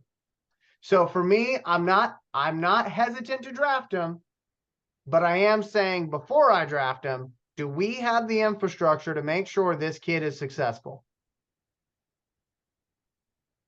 And that's where I think the Lions have to do a better job. And I think that's where this new administration is doing the best they can to show they're doing a better job of caring about not just what you do on the field, but what do you do off the field. And I don't mean that as a, do you make the organization look good? I think they actually care about these players. Because let's be real, if you're only concerned about what Jalen Carter does on the field, you're an NFL organization making millions and millions of dollars. You can cover up pretty much anything the guy does off the field. But if you actually care about him and want to make sure he has a long, healthy life where he's not locked up, then you got to make sure you have the infrastructure to help him. And I would say that about any player, really. But I'm saying it about Jalen Carter because of this incident, because if it happens again, that would not be good. So those are my thoughts on it, Bobby. But again, he wouldn't be there if this incident didn't happen. Something's up with the Georgia Bulldogs, so I would watch out for that, because Kirby Smart came out and was like, well, his decision is obviously troubling, but said nothing about the fact that the staffer was involved. So Kirby Smart willing to throw his guy under the bus, but not willing to throw a staffer under the bus. So that's kind of interesting to me as a Georgia Tech fan. And then further, for the Lions, they just got to make sure they have the right infrastructure for him. You know, a player that had that set up for him in the past, Dez Bryant. When Dez Bryant got drafted by the Cowboys literally paid somebody to be with Dez Bryant 24 hours a day. Yeah, Dez Bryant got in the fight with dude too. Right. But I'm just saying though, like that's building that infrastructure to say, hey, we care about you as a person, not just as a football player. And I think that's super important for the Lions moving forward. So Elijah, you make that pick or don't make that pick? So I would be fine with that pick. I know I've been looking at Kelly Ringo, which I think part of that. I like him too. I think part of that's because Nate's been so adamant about Kelly Ringo on the last couple of shows. But I would be fine with Will Anderson. I'd be fine with Jalen Carter. I think I might pick Jalen Carter over Will Anderson, only because I think that Jalen Carter has a little bit more upside. Not much, but I think he's got a little bit more.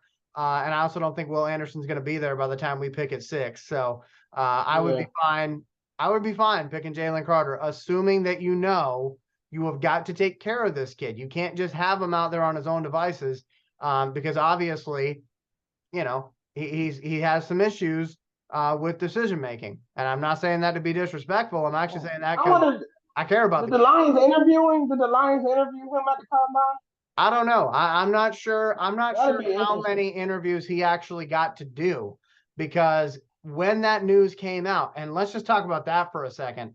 The way that came out was so shady, because it came out in a moment where he's literally getting ready to interview. And like they were talking about it, he had 75 people lined up at his podium getting ready to hear him speak so he could do his draft interview for the media. And when the news broke, they decided to have everybody that was going to line up with him and also do their own interviews to not do them at all that day. So not only did it take away his opportunity, it took away the opportunity of 4 other players, I believe, to speak to the media, even though they had nothing to do with Jalen Carter. I'm sure they were pissed. I feel like that was a good move, though. It was a good move, but I feel bad for those players who had nothing to do with Jalen Carter, didn't even go to the same school as Jalen Carter, and they're being told this time slot for media questions is over with because of this one player's mistake. Like that, to me, I would have been mad if I was any of those other players, because that's. I bet somehow, some way, they circumvented that. I really do. I hope so. But as far as making the pick is concerned, I would be fine with it. As long as they're going to take care of him. That's the whole thing. Like he obviously needs somebody to, I don't want to say shake him and say, hey, come to your senses, but we don't need to hear about somebody dying because of something that was completely preventable. That's kind of how I feel about it. And again, I'm not trying to be disrespectful to him, but like I would be worried about him as a person. That's all. Does that make sense, Bobby? Yeah, man, because you don't want to be the reason why. You don't want to enable him to do more silly shit. So, right. I agree. I'm with you. So let's move on to our another topic. Hey, we've been rolling here. If you've been enjoying me and Bobby We've been doing our thing. doing the dynamic duo, make sure you like, comment, and subscribe. We certainly would appreciate it. Again, Nate and Reggie might pop on, they might not, but we wanted to get you this news and our opinions as soon as we could. So let's move on to Lamar Jackson. Now, this is a big one. Lamar Jackson has apparently been, rumored to be going to the Lions. And when I say rumor, what I mean is that a lot of the bettors are saying that the Lions have 3-1 odds of being the team that Lamar Jackson goes to. Now, Lamar Jackson got a non-exclusive contract, or a non-exclusive franchise tag, excuse me, which means that he is able to go out and seek offers from other teams. However, in the history of the NFL, there has only ever been one player who got the non-exclusive franchise tag, who then went out, found an offer from a different team, and actually played a snap for that different team. I don't know the player's name, but that is something that Lions fans should know, okay? Because whatever agreement we come to with Lamar Jackson, the Ravens can match it. And if they match it, he's a Baltimore Raven. He doesn't even play for Detroit. So one thing I want to toss it over to Bobby here as we start this conversation. Bobby and I were kind of laughing thinking about this. You know, if the Lions were to make an offer for Lamar Jackson and they don't get him because the Ravens match, it would be like Lamar Jackson coming into Ford Field, wherever the jerseys are made in that building, going to that room and seeing Brad Holmes printing off a number 8 jersey, and that person walking in on them would be Jared Goff. It would be a little bit awkward. So, Bobby, take me through how you feel about this from the Jared Goff perspective, because I find that to be really interesting, my friend. Man, I'll start off with what a difference a year makes. Because if this was last year at this time, I'm thinking, hell yeah, pull the trigger, you know? Mm-hmm. But now, no. The main reason, and I'll be all the way honest, the quarterback play was good this year. Superb is the word I was probably looking for. I like what Jared Goff did. To be honest, I don't know if the offense was top 3, but I know it was top 5. Balanced offense. Uh, Turnovers down. That's one. 2. That and I ain't messing with that Ben Johnson Jared Goff connection. It's getting better and better as we seen. Is getting better and better, literally, like before our eyes. So I definitely don't want that too. And third, we're taking a lot. Brad Holmes is doing a damn good job changing his team through the draft. I don't want to give away those picks for a quarterback that we're gonna have to pay a lot of money to. We cutting the team that. The only difference is he'll be a darker skinned Stafford. That much money going towards the quarterback part of the pie, right? So I'm not a fan of all that. I rather if we have to change quarterbacks, I'm more of a fan of getting one in the draft under a rookie contract, and then you can build around that more. But I'm not. I love me some Lamar Jackson. And last year I'd be like, hell yeah, pull the trigger, but I'm patient. I want to see where this go with Jared Goff at the helm, giving him more pieces.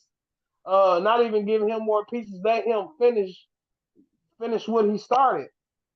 Especially with Ben Johnson, I don't think we was thankful for Ben Johnson to come back because we about to switch the damn quarterback. So um, I I I, I like Lamar Jackson. If Lamar Jackson was on this team, I wouldn't be like, oh, I wouldn't be pounding this table like, well, it's stupid. Da, da, da, da, da, da. But I'm rolling with Jared Goff. And so I seen one of my friends on Facebook say, I'm rolling with Jake G. It's more that and him and Brad Holmes and the coaching It's just we're taking a lot of what we built already by getting Lamar Jackson. I think that'll take away our momentum of going in the right way. How you feel, Elijah? That's just me for real though. So for me, I would say that let's take a look at how we got here. Okay, let's take a look at how we got here with Lamar Jackson for just a moment. So Lamar Jackson obviously feels like he deserves a fully guaranteed contract. Why is that? Well, that's because Deshaun Watson got a fully guaranteed contract from the Cleveland Browns. When that decision was made, that set the wheels in motion for what we're currently dealing with Lamar Jackson. Because Lamar is looking at the situation and he's saying, I've been a model citizen in this league and in Baltimore. I am beloved for all the things I do in my community. And I'm a pretty damn good football player. You've never had to deal with any off the field issues for me. Never get in trouble. Why am I not able to get a fully guaranteed contract with somebody who had all those allegations against him from almost 30 women is able to get a fully guaranteed contract? Oh, you can just shorten it, pervert. But anyway. Right. But you get what I'm saying. For Lamar, that's where he's coming from. He's saying, wait a minute. And he's been MVP of the league. Right. He's been MVP of the league. He's also won more games than Deshaun Watson. He's like, I'm a better player than that guy. Because we all know how this is. We all know how this is in the NFL. You see one guy get a deal and you go, okay, when it's my time to get a deal, I deserve more money than that guy because I'm better than that guy. Exactly, brother. That's how it's supposed to go. Okay. But talk about setting the market. Yeah. But the problem is every other NFL team in the league looked at that deal from Cleveland and they said, are you freaking kidding me, Cleveland? Because they knew that this was going to happen, because it's not just with Lamar, it's with all these other quarterbacks too. Now, some of these other quarterbacks like Daniel Jones are not asking for fully guaranteed money because they know they don't damn deserve fully guaranteed money, right? But the first time that we've seen one of these better quarterbacks, i.e. Lamar Jackson, he wants that fully guaranteed money, and everybody in the league is going on.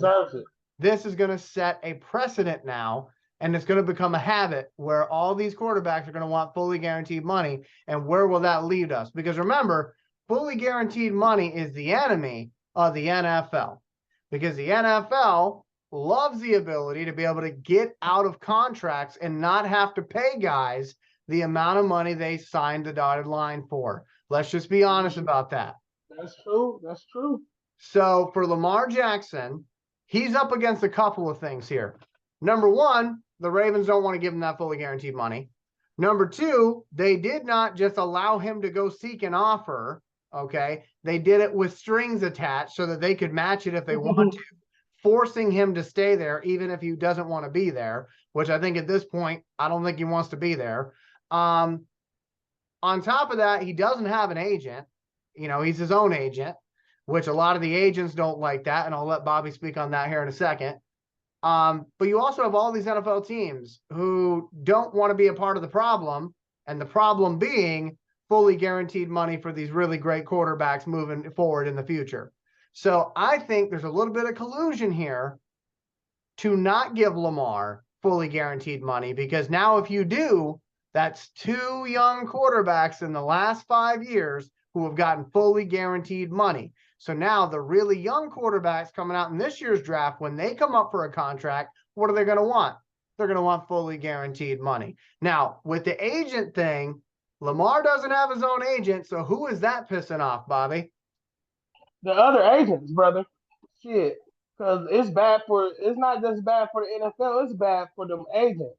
Because if I'm a good player and I see Lamar Jackson, also a good player, let's be honest, work a deal, the forbidding total contract guaranteed, I don't need you no more. Right. Because, first of all, the agents can't even get it done. So how the hell Lamar get it done? They don't want that to happen in itself. Like, the agents try their hardest to get it too, right? For sure, that's a bigger pie for them. But like you said, it's collusion because a lot of people, when they think of collusion, they be thinking it's this team and this team and this team, but it's all the agents colluding too together too Right. because you know them agents threat like if you give him that, I'm gonna make sure all my players ask for the same thing. It won't be nobody be able to keep them. I'm telling you, because I'm questioning my agent. To be honest, if I'm Lamar Jackson and I had an agent, I'm questioning how a damn pervert that ain't played in 2 years get a damn guaranteed contract anyway. So let alone me being the MVP of the league and literally the only thing on their damn offense besides the tight end. He led the league in touchdown passes with the tight end being his number one receiver. So Right. it ain't it's so you can't just say it's the way Lamar Jackson played football. There's no football reason why you wouldn't pay this man. Right. There's no football reason why you wouldn't pay this man. The only reason why they don't want Lamar Jackson getting paid because they don't want him to get a fully guaranteed contract without an agent. That's the only reason why to me. Yeah, he is always injured, but that's even more of a reason why he should want to get a fully guaranteed Right. contract because you Right. gave a guy that ain't played in 2 years one. You know what I mean? And But here's something else to add to that. These teams right now, because they're all in that same boat. They're all trying to figure out whether they're going to try to make a move for Lamar. Don't kid yourself by thinking that any of these teams that said they're not interested are actually not interested. All of them are interested because they'd be stupid not to be. Okay. Carolina said they weren't interested. Guarantee you they are. The Falcons said they're not interested. Guarantee you they are. And there were a few other teams as well. But the thing those teams are worried about is the same thing Bobby was talking about. If they make a move for Lamar, they got to not only pay him what he's worth, but they got to pay him more money than the Ravens can. Because again, if the Ravens match, the Ravens get Lamar Jackson. So, for example, if the Falcons came out and said, Lamar, we're going to give you $250 million. And then the Ravens said, okay, well, Atlanta, thank you for doing all that work and getting Lamar to the table. We appreciate all that. By the way, we're going to give Lamar $250 million now. right, He's our guy. Now Atlanta's sitting there with an awkward situation with their current quarterback going, we love you. Like, oh, you love me? Because you were out there trying to replace me with Lamar Jackson. So yeah. these teams are really having to do some mental gymnastics But here it, because they're but betting if against you the look at Ravens. if you look at it that, like you said, with the even with that kind of tag they gave him, don't you think that's kind of like collusion by proxy though? Because like, because think about it though, because we don't want you, but we're gonna see what everybody else want to pay for you, then we'll pay. Right. It's a very shady way to do it. Okay. That's why I'm saying that, for Lamar, he obviously does not want to be with the Ravens. Okay. Let's just be real about that because, okay, here's another way to look at it. All right. When you have an agent, one of the benefits of that is you don't hear how the teams really feel about you. Right. Because you're sitting back and your agent's doing all the negotiating. And Yeah. at the end of the day, you sign that contract, everybody shakes hands, everybody still got respect for each other. Okay. Right. Lamar doesn't have an agent. So he's been hearing the Ravens say probably some things about him that he never knew they felt. Like, you Right. can't stay healthy, so that's why we're not going to give you the money. Well, wait a minute, I thought you liked Yeah. me. That's a So good point. feelings have been hurt. Okay. Yeah, when your agent probably wouldn't even have told you, I'm not even going to him with that Right. offer. He probably would Right. never even tell him that person. Second, Exactly. he wait till the third or fourth offer to tell him. But Yeah, Lamar's getting all of the things that are technically insults and mm, disrespect straight from yeah, the organization, no filter. right. Okay. You ain't So lying. I don't think he's going to want to be there when this is all said and done at all. Yeah, Okay. But I think what the Ravens were thinking was if we franchise tag him for a year, we're going to have to pay him a bunch of money, and there's a chance that he might not play. He might sit out. Whereas now they put the non-exclusive on him. They let other teams do the hard work. They match whatever that hard work says the result is. And now if he chooses not to play, what does the media say about him? He's a problem. He's being difficult because now he's got a brand new deal and he still don't want to play for us. And now they've made him where nobody wants him.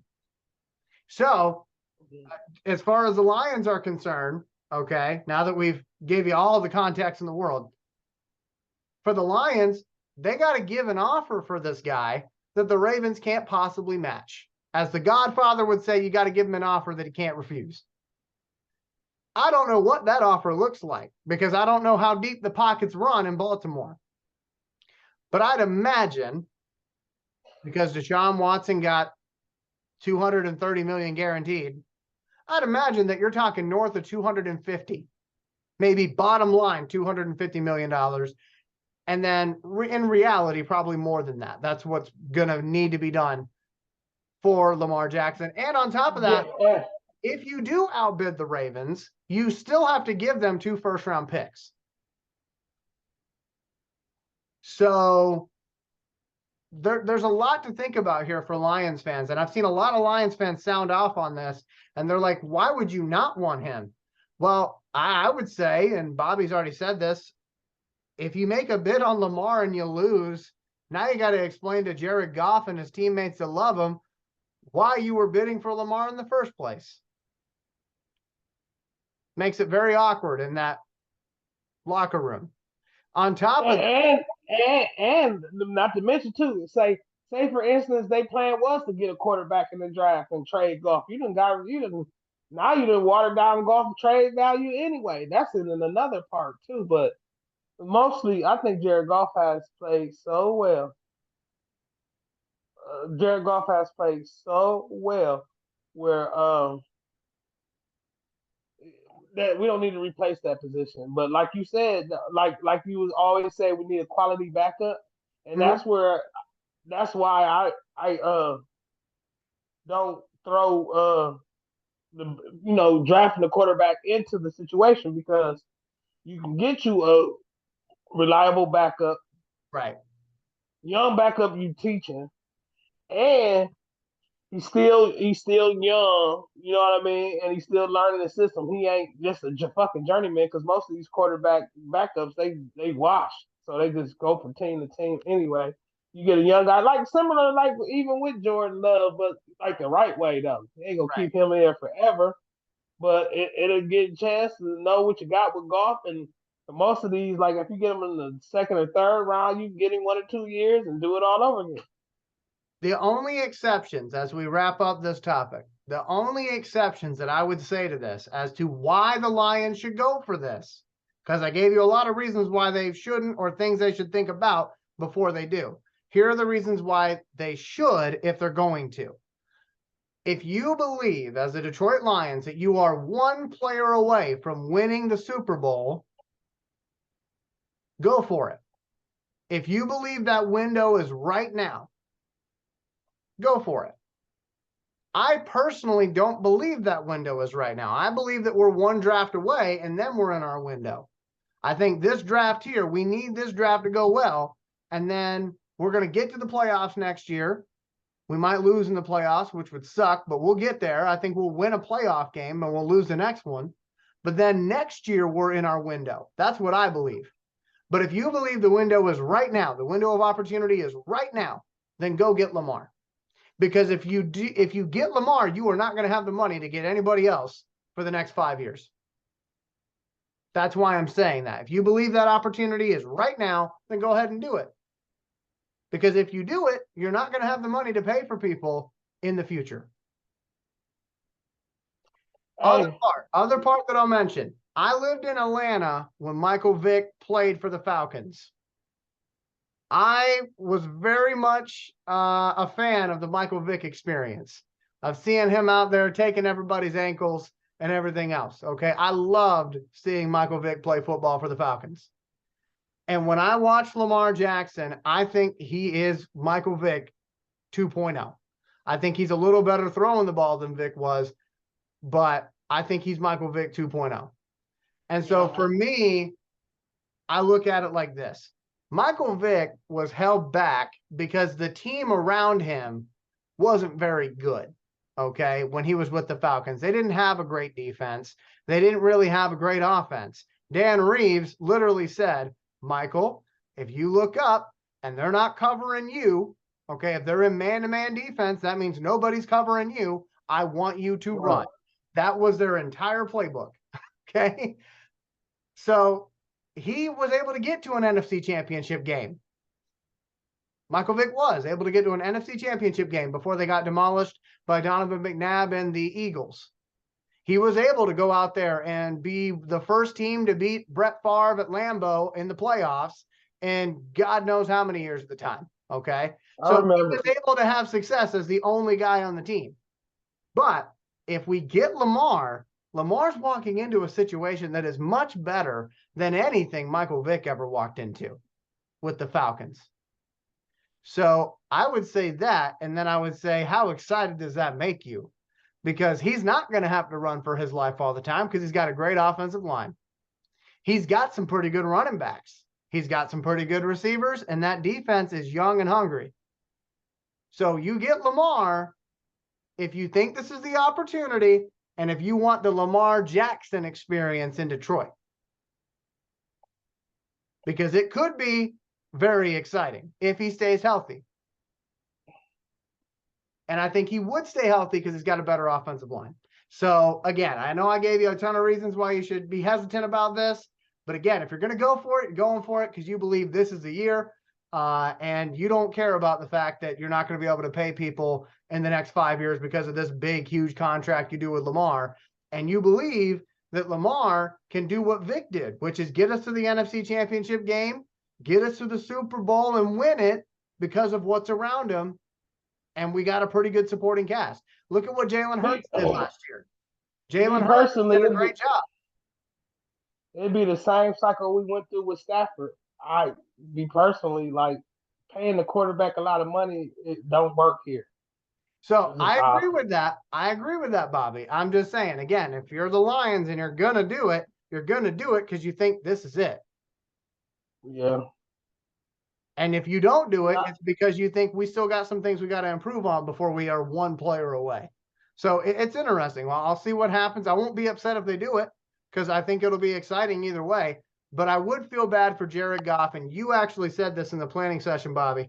I would feel bad for Jared Goff, though, not being able to be the quarterback when we finally get over the hump because he was there with us whenever he had nothing as a supporting cast right after Stafford left. So I would feel bad for him about that. And I do think that maybe the loyalty there is pretty good. Although Dan Campbell did say at the Combine that Jared Goff, I don't know why he was even saying it, but he was saying some comment to the extent of Jared Goff's not going to be our guy for the next 10 years. So I don't know why Campbell was saying that. Maybe it's just smoke and mirrors. But to me, it seemed like an out-of-pocket comment from Dan Campbell when everything else he's ever said about Jared Goff has been good. So I don't know. Well, no, Campbell ain't that. Campbell, I'm not saying he's like a golf hater, but he called golf out. He like last year he was saying. But he has no reason to do that now. He has no reason to do that right now. Yeah. So it's like, why would you say that? Yeah. He, like you said, just probably just fucking with them people, try to see if they can get somebody to trade up. Probably. So, Lions fans, let us know your thoughts in the comments below. What do you think about all this? Do you think that Lamar Jackson's a good pick? Are you saying Lamar Jackson or bust? Do you believe that this is the window of opportunity now? And you don't care who you can pay for 3 or 4 years down the road? Or do you think, like me and Bobby, that you really should think about this before you do it? Let me know. Man, I love Lamar. I do too. I think he's great. But I don't know, man. I think the Ravens are going to. I'm not taking Lamar over golf. I think the Ravens are going to match whatever any team comes up with, unless it's something ungodly. You're talking maybe $300 million guaranteed. I don't even think the Ravens want to give him that Deshaun Watson money, or even close to it. I don't think To they be do honest. either. And I think part of the reason is because they have this weird idea that they are the exception to the rule. And yeah, they were for a long time. And that rule was you got to have a halfway decent quarterback. The Ravens didn't give a shit whether they had a quarterback back there or not. They could put a hot Right, rod right. vendor back there because they had Ray Lewis, Ed Reed, and everybody else. So their Yeah. defense would win them games. So I think the Ravens are, kind of fooling themselves thinking that they don't need a halfway decent quarterback back there. They're like, yeah, we can let Lamar walk. It's no big deal. Our defense will bail us out. Oh, wait a minute. We don't have Ray Lewis anymore? Shit. And that's what's going to happen to the Ravens. They're going to turn into a shit show. So, anyway, That's exactly what they're gonna do. let's talk about another shit show. Okay. This shit show is out in Los Angeles. Okay. It is the LA Rams. Now, the Rams, they literally sold their soul to win a Super Bowl. And now it's time to make the payment. And the payment is they're having to get rid of a lot of talent to try to get underneath the cap. They're not going to be big players in this free agency period. And because of their whole attitude of F these picks, which is not me saying it, that's what they actually said, was F these picks. We don't care about draft.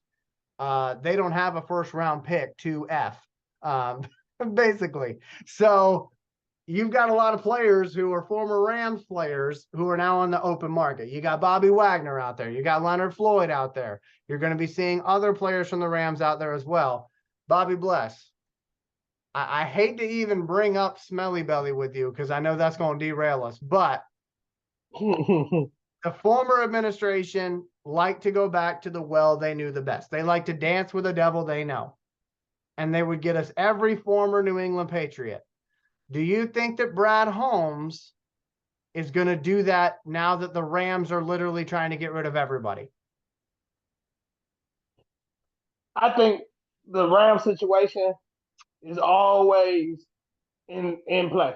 You feel me? Because Brad Holmes, to be honest, he scouted all those guys on that team. If he don't know anything, he know about them guys over there, Jalen Ramsey, even Bobby Wagner. Well, I wouldn't say not Bobby Wagner so much, but he knows what they got. He know that pool. You know what I mean? So Right. I would say always in play, yes, but you know what I mean. I I would say it's more likely than unlikely, but I feel like it's gonna be the best of the best. If it's somebody if he on, it ain't gonna be no prove it kind of shit. It's gonna be guys he know, boom, boom, boom, boom. He not experiments. You know what I mean? So Right. I say yes, and like I said, as far as that I hate to even. I knew when you go all out for like they did for let's just say Stafford, it's only if you have one bad season due to injuries, it messes up because you don't have the depth. You don't have the depth, and now you don't have the draft picks. You know what I mean? So you got to start cashing out your assets. But like I was telling you in the meeting, brother, when you're good in the NFL, you don't come available. They do whatever they got to do to keep you. So, like I said, check the Carfax. That's about it, brother. Check the Carfax on these players, man, because it's the reason why they ass is not want the Rams don't want them no more, and it ain't always about money. It ain't. It's just not always about money. I And think they're trying to hawk. I think they're trying to hawk the players to get more draft picks, like you said. Walk that back when they talk about like the picks, So yeah. Well, and the thing is that the media is making a big deal about it. They're like, oh my God, the Rams are in disarray. You know who doesn't give a shit about it? Really? Like when you really think about it, you know who doesn't give a shit about the current position of the team? the Rams Rams, fans. Rams fans. They no, don't give they a shit because they they got just a Super they just Bowl. won. They are They still just on a Super won. Bowl high.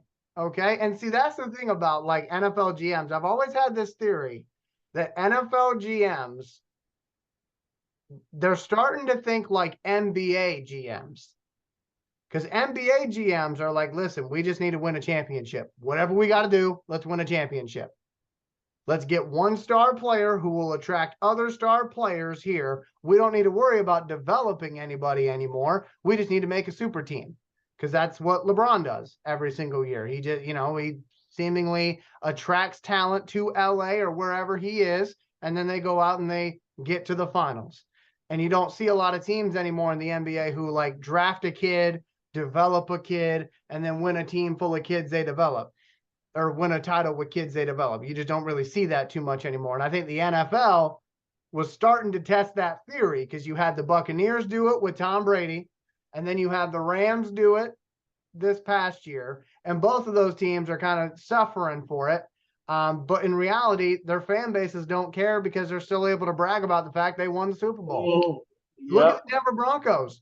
The Denver Broncos, they could have developed a quarterback, but they chose to go out and get Peyton Manning instead, because they said, you know what, Peyton Manning's going to draw people here, and we'll win a Super Bowl, and our fans will live off that Super Bowl for the next 20 years.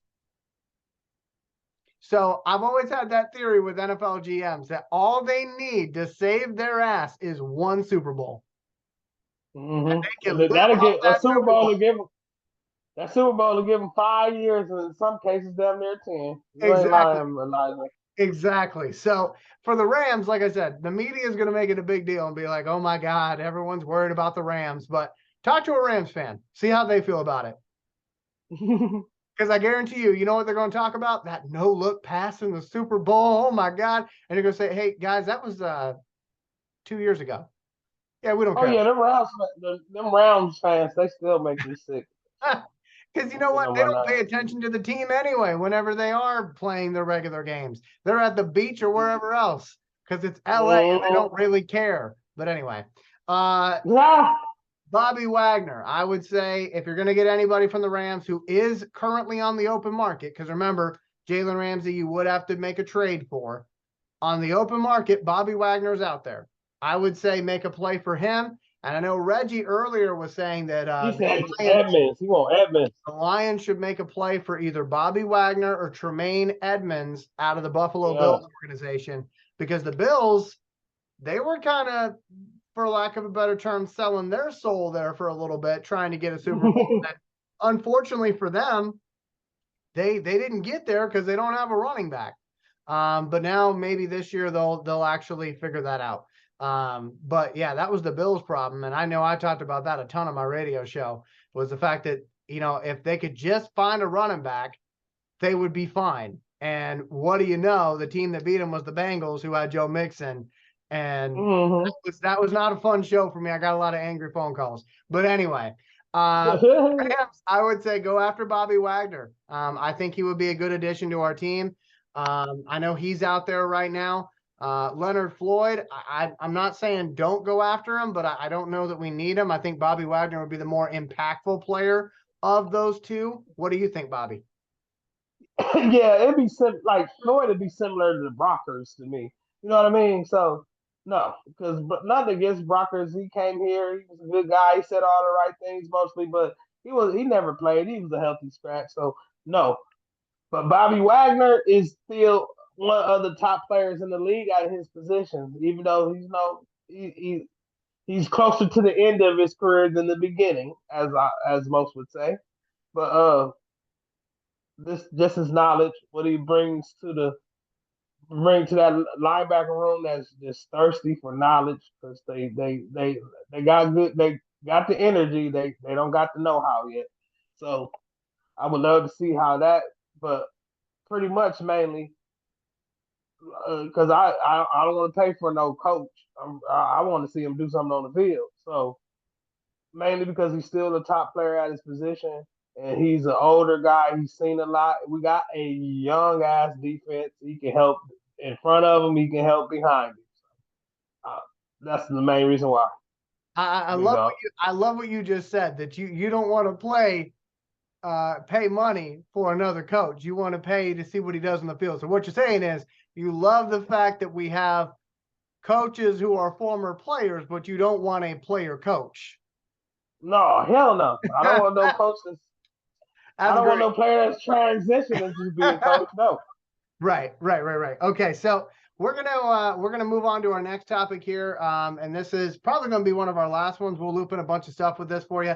Again, if you've enjoyed this show that Bobby and I have been doing for you today, make sure you like, comment, and subscribe. Once we hit 350 subscribers, we will give away that Apple Series 3 watch to somebody who brings us the most new subscribers. So thank you in advance. And with that, let's move into our last topic here, my friend.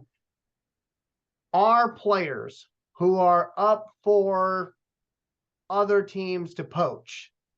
One of the players is actually the gentleman that you're wearing a jersey of right now. If you want to stand up and show that off. Oh yeah, this my wife, beautiful wife, got me this for my birthday. It's a Jamal Williams t-shirt jersey. This is my guy. In full disclosure, my birthday was last night. I was hanging out with my friends, and my to be ironic, I married a Packer fan, and most of my friends are Packer fans. I don't know how that worked out, but to make a long story short, he said he based our whole team success on Jamal Williams. He said, No. y'all got him. Yeah, he said y'all got our players. I'm like, what players you talking about? He said Jamal Williams. I said, oh shit, y'all. Thank you. You know what I mean? But yeah, that's a guy, man. That's my guy, man. Uh, Similar to what I was saying about Slay, this is more than just the play on the field. This is leadership. You know what I mean? Right. I think he's the. I hate to even use these cliches, but he's the poster boy of grit besides Campbell. You know, Right. because he all in. And one of the things I could tell about any player on this team, but especially with Jamal Williams, they 100% all in. So we losing that. They pay the man. Shit. Well, That's see, all I got to say. Pay him. that's my question though, is that he's all in on us. He was doing all these interviews during the Super Bowl talking about how we're gonna win the North next year. And this man doesn't even have a new contract yet. And we are on the eve. I mean, literally, this stuff starts on Monday. The legal tampering period starts on Monday.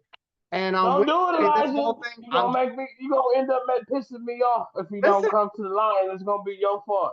listen, I'm not trying to speak anything into existence. What I'm saying is you have somebody who broke Barry Sanders' single season rushing touchdown record, And we ain't got no room for you. and We don't haven't need your somehow service. figured out how to deal with this guy yet. Oh my God. No, don't do that. And see, I'm scared. that's where I'm a little concerned. But see, I'd like to think Brad Holmes has a plan, and that there's going to be a deal made shortly. That maybe even after we upload this episode to YouTube, there will be a deal made. That is my hope, because if they let him get in the open market, somebody is going to want his services. Yeah. In fact, And I could see him playing for the Ravens. I know we were talking about the Ravens a bunch earlier, but I could see him playing for the Ravens. shit, I could see him going to Buffalo. Right. Shit. Right. So Hell I don't yeah. know why they're not paying him yet. And I know there's a couple other guys. You know, John Kaminsky actually said that he's thinking that he's going to have to try out free agency because he hasn't really heard. Well, I can understand him more so because we picked him up late in the year anyway. I know, but So my thing is, you have players who want to be here. Now, wanting to be here is not enough to sign them. I would say that, because I want to be a Detroit Lion, but they're not going to come sign me. Okay. But they want to be here and they were successful on the field, and you're not signing them. You're going to let them test free agency. Like, that's how people's feelings get hurt. And I know everybody's like, feelings don't matter in football. But as a former coach, let me tell you, feelings matter. Feelings matter greatly. And when you have players who love your organization and you do not do what you need to do to sign them, they start to say, well, maybe the love was only one-sided. I love them, but they only liked me. Right. Elijah, don't do that to me. I was all in a good mood until you started this foolishness. You said nothing but these bad words, just bad words. No, but I would love, whatever. Because a franchise tag. Not saying that. I'm definitely not saying the Lions should franchise tag him. Well, They they don't pay the they running can't backs. now. Yeah, but they don't pay the running backs though. Right. Like the franchise tag for a running back is 10 million. So, like, damn, if he asking, is he is he worth 8 a season? I think for what he gives you on the field, okay, let me put it like this. It depends on what your plan is for the draft. If you plan on drafting Bijan Robinson out of Texas, or you plan on drafting Jahmyr Gibbs out of Alabama, then you should sign Jamal Williams and you should let DeAndre Swift play out his time here. Because you've got somebody coming up through the ranks who is going to need to learn how to be an NFL player, which Jamal Williams can help them with. And you're going to need that production that Jamal Williams can give you in the meantime. So for me, I would say, yes, you sign him. Yes, he's worth it if you're planning on also drafting a young rookie running back to eventually take over the job as a number one guy. Because Swift is not the number one guy. I'm so sick of hearing Lions fans say Swift is the number one guy. He's not, because he can't stay on the field. I'm telling you, they used to get mad at me in the football group. Like, man, how you the number one anything on the bench? Shit, If DeAndre, okay, let me put it like this, because I think there's no way to not agree with this. If DeAndre was the guy, he would have been the one who broke Barry Sanders' single season rushing touchdown record.